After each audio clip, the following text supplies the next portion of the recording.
Shalom. Jumpa lagi dalam kasih Kristus. Hari ini adalah hari yang sangat berbahagia kalau kita bisa mendengar firman Tuhan yang begitu indah, yang akan menggugah hati kita, membuka pikiran kita. Sesungguhnya Tuhan itu sangat baik. Puji Tuhan, Bapak Ibu, hari ini kita akan membahas satu topik yang sangat menarik sekali, yaitu orang yang bersemangat dapat menanggung penderitaan. Kenapa begitu? Apa mendasarinya ya Bapak Ibu saudara sekalian? Kita akan mendengar, karena kita melihat begitu banyak hari-hari ini orang sudah tidak lagi mau percaya akan firman Tuhan. Untuk itu, sebelum kita mulai, mari kita berdoa. Bapa yang baik, dalam nama Yesus Kristus, terima kasih, mengucap syukur atas anugerah-Mu. Aku percaya Tuhan, bahwa hari ini kalau kami bisa dengar firman-Mu, beri kami kekuatan, kemampuan untuk dapat melaksanakannya. Allah Roh Kudus, bukakan pikiran kami supaya kami dapat mengenal Tuhan yang hidup, yang benar, dan kami gentar akan Dia. Dalam nama Yesus, amin. Puji Tuhan, Bapak Ibu saudara sekalian, dimanapun kau berada, di zaman sekarang, di hari-hari yang begitu sulit, di mana saya melihat ada begitu banyak orang-orang berusaha, berdagang, mengalami keluhan-keluhan, penjualan berkurang, pemasukan berkurang. Demikian juga pengusaha-pengusaha yang mengalami penurunan omset di beberapa bidang. Saya melihat di Bapak Ibu, kenapa mereka sudah tidak antusias lagi dalam menjalankan bisnis mereka, dikarenakan ada beberapa hal, karena mereka tidak bersemangat. Hari ini kita belajar Bapak Ibu, apa yang menyebabkan orang itu tidak bersemangat. Orang tidak bersemangat, orang tidak bisa menanggung penderitaan. Kita baca ayatnya ya. Dalam Amsal pasal 18. Amsal 18 ayat 14. Amsal 18 ayat 14. Demikian firman Tuhan. Orang yang bersemangat dapat menanggung penderitaannya. Tetapi siapa akan memulihkan semangat yang patah? Firman Tuhan berkata, siapa yang akan memulihkan semangat yang patah? Kalau Bapak Ibu hidup hari ini harus penuh dengan semangat. Kalau engkau, Bapak Ibu saudara sekalian, sedang mengalami patah semangat, coba cek, kenapa saya ini? Hari ini kita belajar ada dua tokoh. Yang pertama adalah tokoh yang namanya Paulus. Kita belajar dari tokoh ini. Seorang yang pernah belajar hukum Taurat, begitu kuat, begitu rajin, begitu menerapkan dalam hidupnya. Akhirnya bertentangan dengan ajaran Yesus yang sepertinya salah, sehingga dia membunuh pengikut Yesus. Tapi ada satu kejadian yang merubah pola pikirnya, sehingga dia bersemangat memberitakan Injil, karena dia mengalami perjumpaan dengan Tuhannya. Tuhan yang hidup, Tuhan yang selama ini dia cuma dengar, tapi Tuhan yang menunjukkan jati dirinya. Akulah Tuhan yang kau aniaya, dalam Kisah Para Rasul pasal 9. Di situ dicatatkan Bapak Ibu, bagaimana Paulus pada saat ia ingin membunuh pengikut Yesus punya rencana jahat, tapi disitulah Tuhan punya rencana yang ajaib buat Paulus. Oke, apa yang menyebabkan Paulus itu bersemangat? Kita baca ya Bapak Ibu dalam Filipi pasal 3. Filipi pasal 3 ayat 12 sampai 14. Filipi pasal 3 ayat 12 sampai 14. Demikian firman Tuhan. Bukan seolah-olah aku telah memperoleh hal ini atau telah sempurna, melainkan aku mengejarnya, kalau aku dapat juga menanggungnya, dapat menangkapnya, karena aku pun telah ditangkap oleh Kristus Yesus. Ayat 13, saudara-saudara, aku sendiri tidak menganggap bahwa aku tidak menangkapnya, tapi ini yang kulakukan, aku melupakan apa yang telah di belakangku dan mengarahkan kepada apa yang di hadapanku. 14, dan berlari-lari kepada tujuan untuk memperoleh hadiah, yaitu panggilan surgawi dari Allah dalam Kristus Yesus. Orang yang bersemangat, dia bisa mengerjakan apapun. Makanya Pak Amsal berkata, dalam penderitaan orang yang bersemangat dapat menanggung. Paulus adalah tokoh perjanjian baru yang sangat mempengaruhi dunia kekristenan. Bagaimana di masa lalunya dia adalah seorang murid Gamaliel pada zaman itu, di mana begitu kuatnya pengajaran hukum Taurat yang dipegang bangsa Yahudi, sehingga merubah mindset Paulus yang bertentangan dengan hukum Musa. Dia adalah orang yang harus dibinasakan. Tetapi kita melihat ya Bapak Ibu, Paulus di Kisah Para Rasul mencatat setelah dia mengalami perjumpaan sama Tuhan, ada perubahan mindset. Dia mengalami namanya konsep berpikir. Dulu waktu aku mengenal hukum Taurat, aku banyak menghakimi orang. Tapi waktu aku mengenal Kristus Yesus, aku bukan hanya menghakimi orang, tapi akan membawa orang kepada Tuhan Yesus. Apa yang diberitakan Paulus? Hai manusia yang berdosa, bertobatlah, kerajaan Allah telah datang. Dan dia bicara apa? Yesus Kristuslah juru selamat dunia. Bapak Ibu, apapun yang engkau rasakan, kalau kita tidak bersemangat, penderitaan apapun, kesedihan, ditinggal orang tua, ditinggal meninggal, ditinggal oleh pasangan yang kita cintai. Apa yang membuat orang tidak bersemangat? Mengalami kebangkrutan, mengalami sakit hati, amarah, dikhianati. Itulah yang menyebabkan hal-hal orang yang bersemangat. Ketika Anda berjualan, Anda mulai lihat gitu loh, wah pembelinya tidak ada lagi. Anda tidak mau berpikir lebih dalam lagi. Kenapa? Buat apa? Kita cuma cari dagang hanya untuk uang, tapi tidak ada benefit nilai lebih. Di mana dalam orang berjualan, di situ ada seninya. Kita bisa akrab dengan banyak orang, di situ kan banyak hal yang Tuhan bukakan. Tapi orang yang pikirannya sempit, membuat dia tidak bersemangat, Bapak Ibu. Kita ngelihat dia Bapak Ibu, orang-orang yang tidak bersemangat, orang-orang yang tidak bersemangat itu disebabkan karena apa?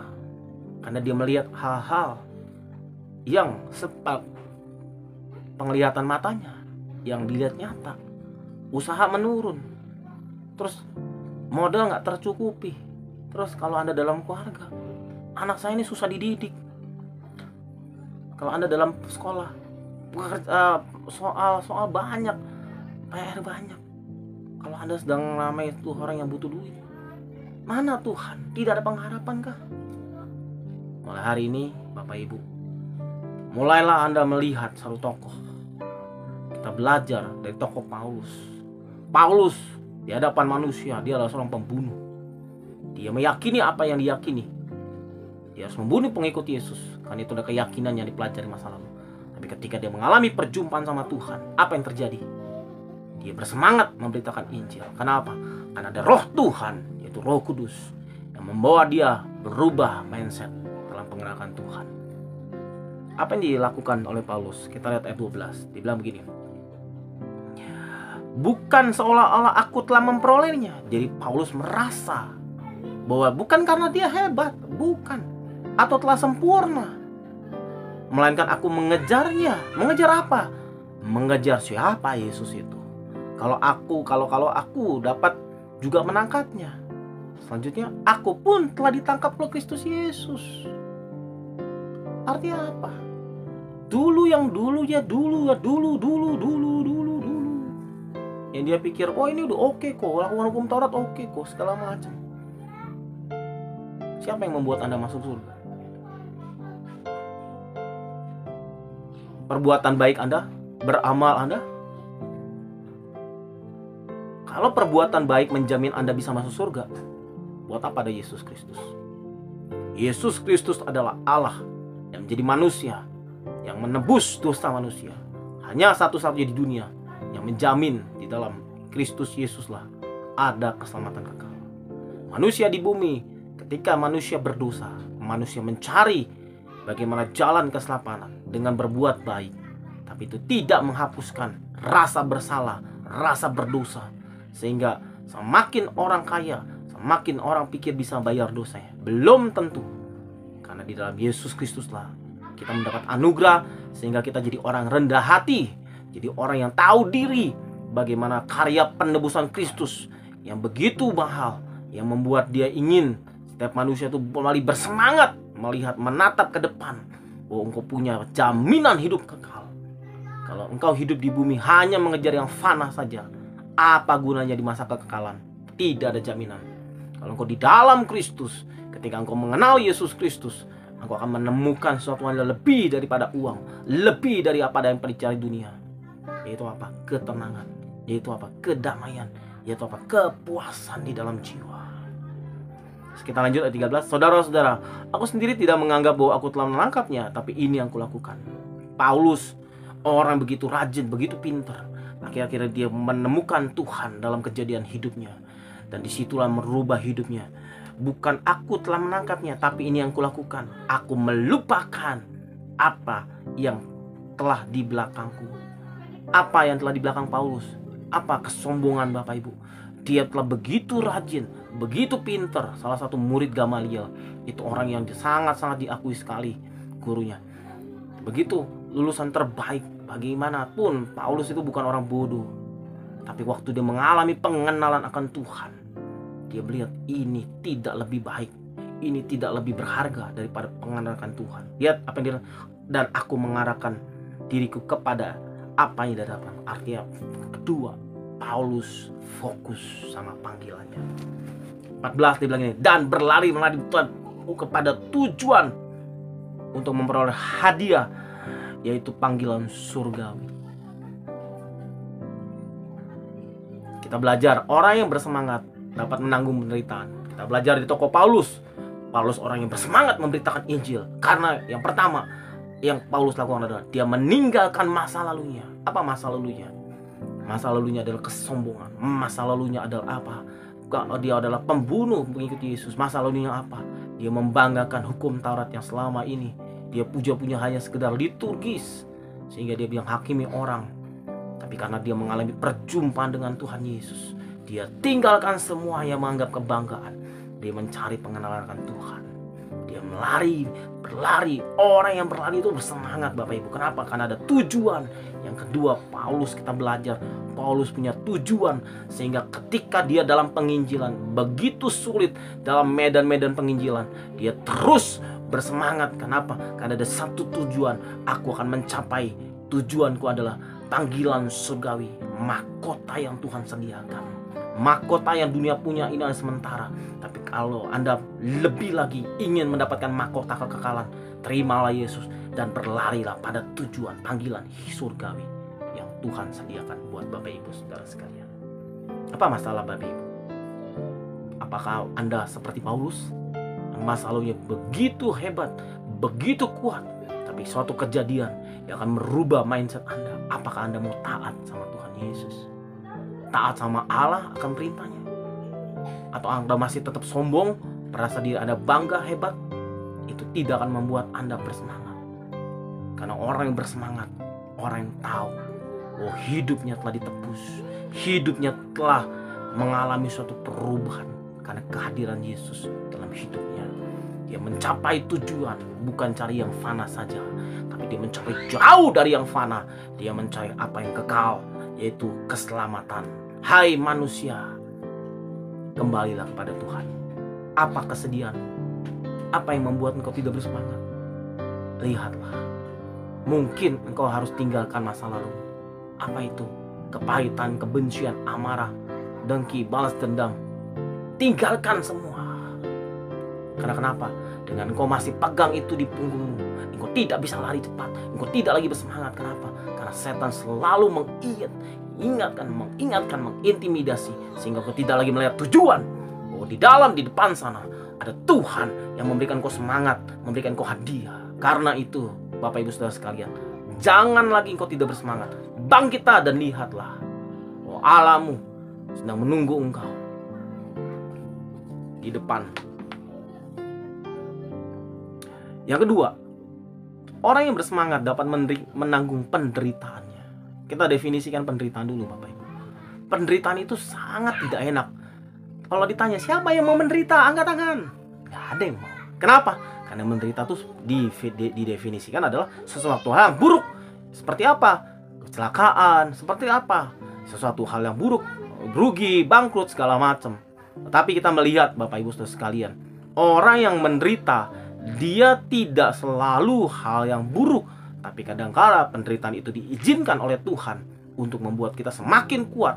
Kalau Anda seorang pengusaha, ketika mengalami tantangan, itu penderitaan, tapi tantangan itu akan membuat Anda semakin kuat. Dalam apa? Dalam berpikir bagaimana inovasi yang baru. Kalau Anda seorang pengelola sekolah, Anda akan, ketika ada banyak tantangan, itu akan mengubah mindset Anda. Betapa banyaknya peluang untuk Anda dapat pelajari ilmu-ilmu. Kalau Anda sebagai ibu rumah tangga, ketika Anda mengalami banyak hal yang sulit, harusnya itu membuat hidup Anda semakin yakin sama Tuhan Anda, membawa seluruh keluarga Anda kepada Tuhan yang hidup. Karena itu Bapak Ibu, bersemangatlah akan hidup ini. Seberat apapun penderitaan Anda, ketika engkau bersemangat.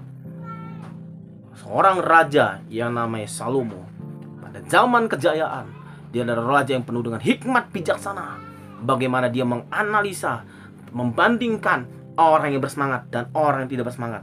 Ternyata dia menemukan satu rumusan dan dia mencatat di kitab Amsal 18. Orang yang bersemangat dapat menanggung penderitaan. Pertanyaan yang kedua dari seorang Salomo setelah dia mengamati, siapakah yang dapat memulihkan semangat yang patah?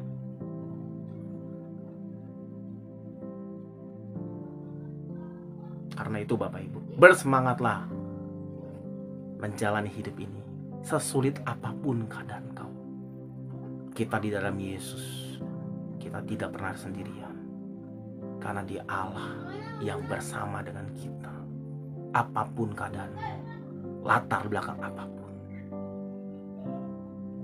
Yang kedua, kita belajar Bapak Ibu, apa yang membuat orang itu bersemangat.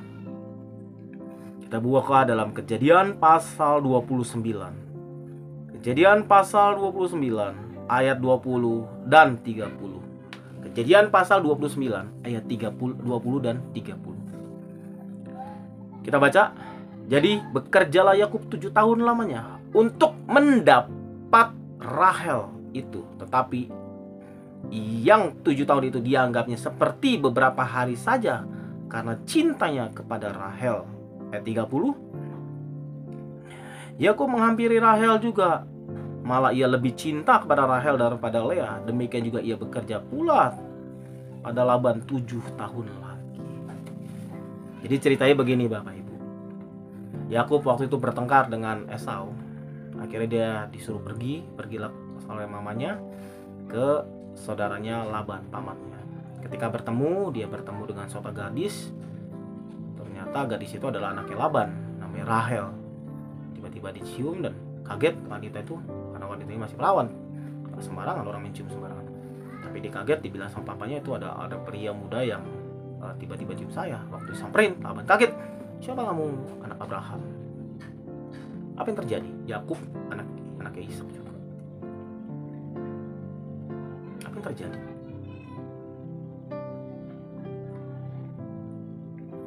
Yakub dipekerjakan oleh Laban dengan syarat. Dengan syarat apa?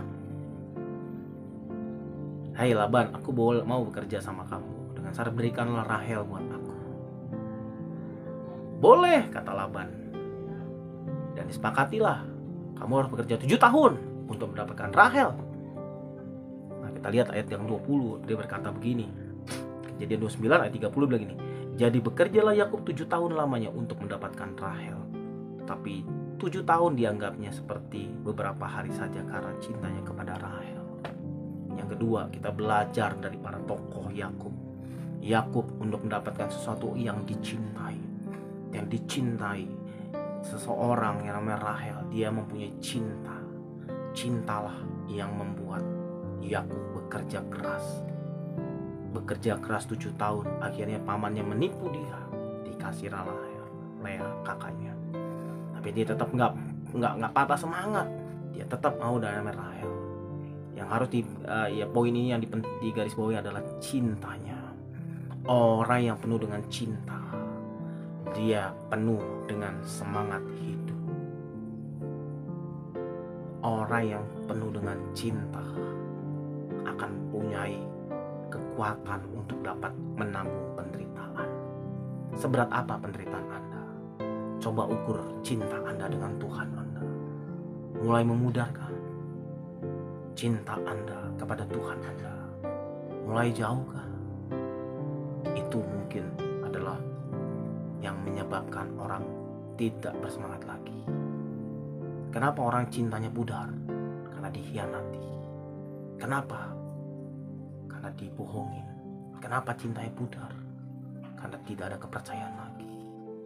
Tapi Bapak Ibu, kalau Anda punya persepsi tentang Tuhan Anda, semua yang Tuhan rencanakan itu baik, harusnya cinta Anda bukan mengecil dan hilang kepada Tuhan, tapi malah membesar dan lebih membesar. Kenapa? Karena Tuhan yang memberikan Anda kehidupan. Karena itu Bapak Ibu, bangkitkan cinta Anda akan Tuhan, sehingga Anda akan dapat menanggung penderitaan seberat apapun, masalah apapun yang kau sedang hadapi. Karena itu hari ini bangkitlah dan lihatlah Allahmu yang sangat mempunyai kekuatan untuk dapat memberikan kau kemampuan untuk menghadapi penderitaan. Karena itu Bapak Ibu, bersukacitalah, bergembiralah. Janganlah engkau bersedih di tengah-tengah penderitaan, tapi bersemangatlah. Karena orang ada waktunya penderitaan itu akan lewat. Tapi waktu kita menderita, tetaplah sabar. Yesus Kristus, Allah yang jadi manusia, bagaimana dia turun bukan karena maunya, tapi karena ada rencana Allah Bapa, di mana dia harus menggenapi firman, menebus dosa manusia lewat di kayu salib. Pada malam waktu di Golgota, dia berdoa seorang diri. Murid-murid yang dicintai pada tidur semua. Itu satu pukulan, bukan? Mungkin Bapak Ibu waktu ngalami struggle, waktu ngalami suatu pergumulan, Anda ditinggalin saudara Anda, orang tua Anda, orang yang Anda cintai, Anda berdoa sendiri loh pergumulan Anda. Ingat Bapak Ibu, Yesus lebih sulit daripada itu. Waktu dia mengalami stres begitu rupa, Yesus harus dipukuli, dicincang, dimaki, dihinyak, diludahi. Karena apa? Untuk Anda dan saya. Untuk apa? Supaya Anda masuk dalam kerajaan surga. Itulah cinta Tuhan buat kita. Mengapa dia begitu bersemangat menggenapi firman? Karena dia tidak ingin manusia di bumi masuk dalam hukuman kekal. Karena itu Bapak Ibu, mulai hari ini bangkitlah, lihatlah Allahmu yang punya kekuatan, yang mempunyai cinta yang besar kepada manusia yang berdosa, yang ingin manusia itu penuh dengan semangat, penuh dengan gairah untuk mendapatkan mahkota. Apapun masalah Bapak Ibu, seberat apapun yang engkau sedang alami, lihat dan ingatlah, kita belajar dua hal dari tokoh ini. Yang pertama, kita belajar dari tokoh yang namanya Paulus.